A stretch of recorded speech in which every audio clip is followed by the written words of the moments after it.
what I love most about Elden Ring. It's the fact that you can literally pull off an enemy's arm and make it one of the strongest weapons in the entire game. No joke, the new DLC has so many amazing options with so many cool Ashes of War.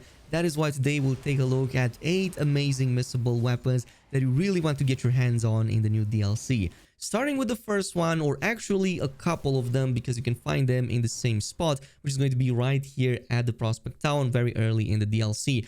So they look a bit gnarly, maybe even boring, which is why at the first glance I was tempted to dismiss them. But then I took my full Arcane character, pumped one of these bad boys to plus 25, and then changed the scaling on the arm to bleed. And this, ladies and gents, is the absolute insanity of a result that we got right here. A blood loss build-up of 220. I believe this makes it the highest in the game, but no joke, that literally causes a bleed build-up within one single heavy hit. It doesn't matter what you hit, most of the things are going to immediately splatter all over the place. And this doesn't just come with an immense blood loss build-up, it's also going to have some of the highest damage because of the very good arcane and strength scaling. I haven't seen any other damage number or any other weapon in the DLC getting close to this. You're literally going to destroy enemies' HP bars with proper Ashes of War, which, by the way, you can totally use, like the Lion's Claw or its upgrade from the DLC. Also, Royal Knight's Resolve is a very good option to pull off huge damage numbers, and it's just going to get better the more you play with an arcane build. Also, its sister weapon, the Occult Fork, has some very cool advantages as well, so this also causes a ton of blood loss build-up. However, it still retains that effect even if you change its scaling to Arcane, so you can totally have like an A scaling in that and use it on an Arcane build. And this can be coupled with something like a Blood Tax. I think that works really well. It pokes enemies, obviously, because it is a spear. It does pierce damage, and it works very well with a shield in the other hand. You stay well protected, deal tons of damage, recuperate HP, and you also get to cause bleed buildup, which in my opinion is the best of all worlds. Anyway, going over another weapon that's absolutely busted, we have the Ancient Meteoric Ore Greatsword. Not only does this look absolutely stunning, its unique skill is also extremely powerful. It's the White Light Charge, and this is yet again another arcane scaling weapon. Well, strength and arcane, because its physical damage, of course, is boosted by strength, but its special unique skill is boosted a ton by having a lot of points into arcane, even though technically it is a magic spell ability. But it boosts up from the arcane stat, and you're going to deal insane amounts of damage. You kind of have this really cool charge up, which then you can detonate for some white lightning damage, which doesn't just deal like 3,000-4,000 very easily against any enemy. It also throws them back, or at the very least stuns them. So this has quickly become one of my favorite weapons in the entire game, and there's a whole build that I made surrounding this, as well as the previous 2 weapons. If you want to see it, let me know down below in the comments. But to get this, you need to head over southwest of the Murth Ruins at the Ruined Forge of Starfall Past dungeon. Once you go inside, you're just going to have to head over normally up this sort of small bridge and then open up the path ahead using the lever. From this point on, just follow the same route as I am. We need to head over to a second room that has a similar level with, of course, a blocked door. Just follow the same path, take up the ladder, and then continue forward from this point on. Circle around, and this is going to bring you to our location. Jump down from the platform, and now you're going to be in position for the second lever. Now open that door up and go onto the other side immediately. But stop here, look to your right, and then activate the lever behind the wall once more.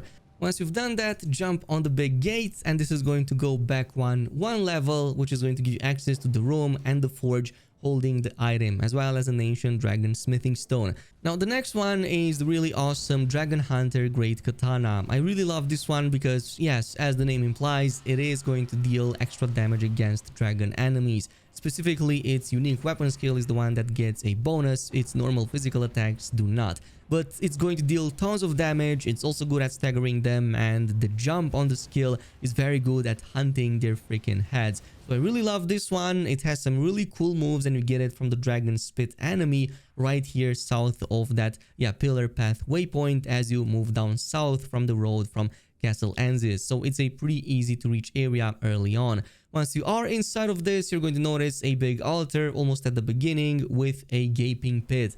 Jump down, trust the process, you're not going to die, but instead reach a boss room. Once you defeat that enemy, you're going to get this great sword, which, as I've said, this whole process is also part of that dragon called questline in the DLC. Of course, the Dragon Hunter Great Katana is also going to gain bonus damage against this enemy, by the way, so if you're a new G+, you can definitely also use it against it. Now, I played with this against dragons. Even in the base version of the game, they still get absolutely destroyed by this attack.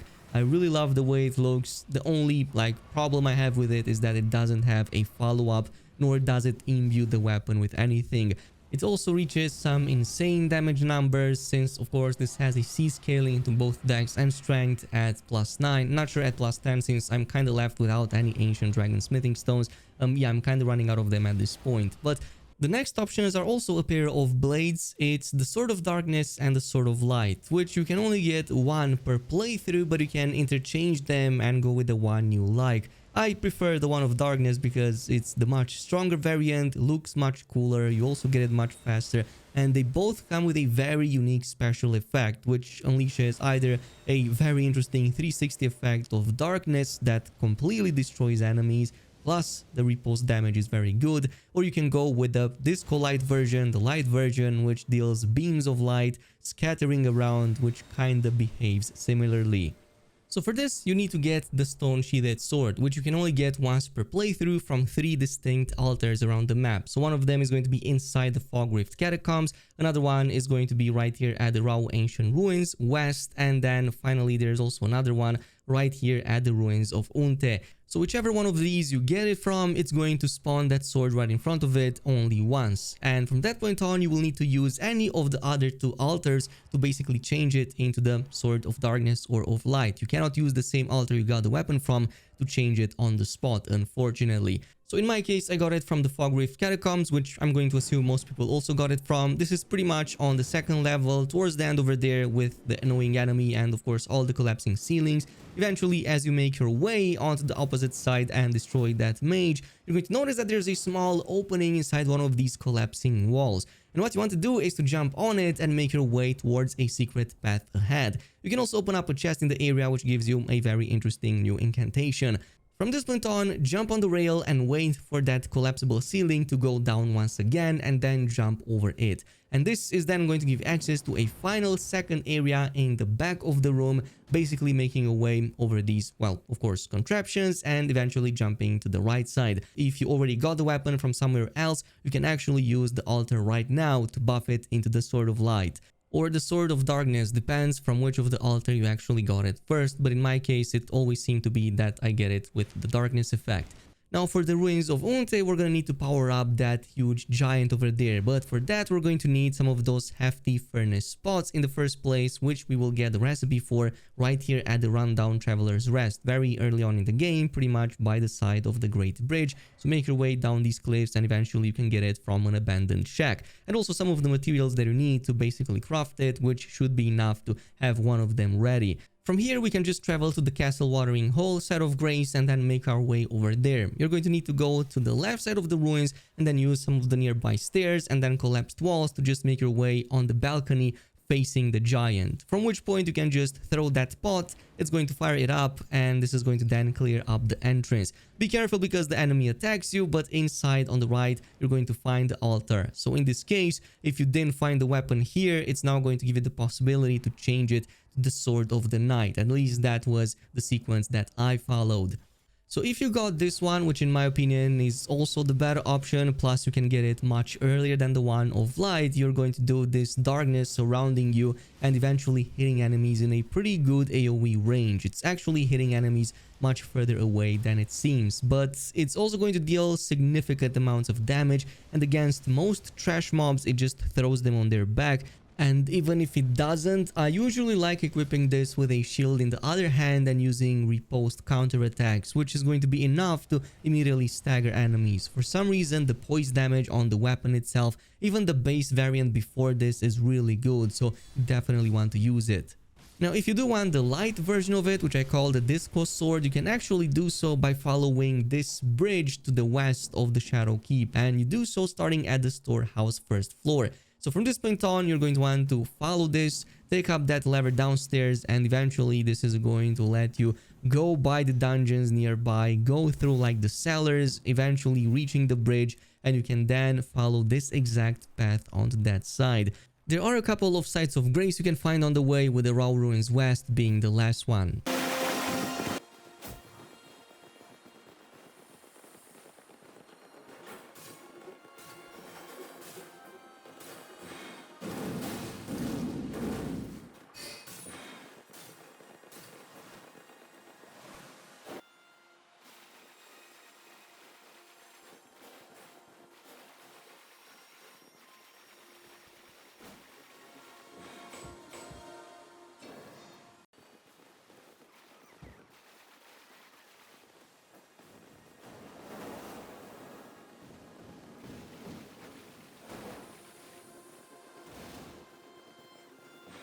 And once you are here, you only need one more step, which is to head over southwest through some of the nearby structures. Now, this is going to eventually bring you to an area with a ton of Kindred of Rot, so make absolutely sure that you're healing if you get hit.